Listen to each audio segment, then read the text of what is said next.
Tell me exactly what happened. Were you drunk? What were you wearing? You must have provoked him.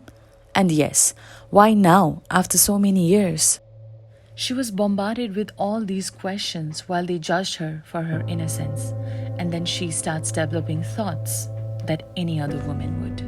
Was that a good touch or a bad touch? Is it my fault that this happened to me? Should I or should I not speak up? But who do I trust? And will it bring shame to my family?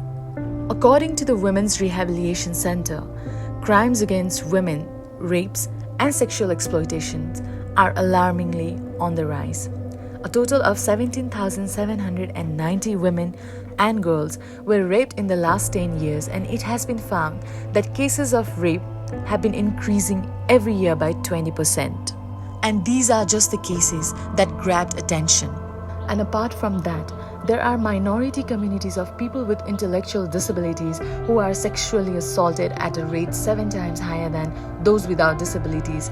These crimes go mostly unrecognized, unprosecuted, and unpunished, and the abuser is free to abuse again.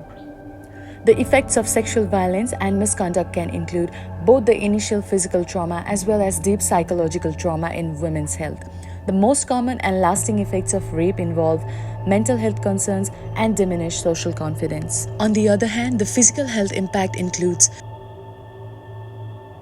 and as a result, 1/3 of rape victims develop post-traumatic stress disorder and 13% of rape victims attempt suicide.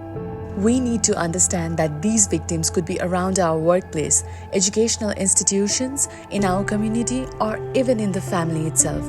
For the victim, speaking out may be challenging, and in some cases, they may just really not be willing or able to do so. We need to reflect that a victim of sexual harassment may ultimately want to speak out against their abuser, but it's important for others to speak up too, even ahead of the victim. If you are a care provider to a person with special needs, establish a bond and gain their trust in order to be able to help them and speak for them while they can't speak for themselves. Family and friends can help, sometimes just by simply listening. We don't need to have someone there sitting patting our hands the whole time. We need someone just to listen, to hear what we have to say. If survivors are willing to talk about the assault, being willing to be a listening ear about that is really important. It's really tough to see people that we love struggling. And at the same time, one of the most important things that we can do as their loved ones is to bear witness to that pain that they're experiencing and not try to distract them or not try to just take their mind off it, but really sit with them and be a shoulder to cry on.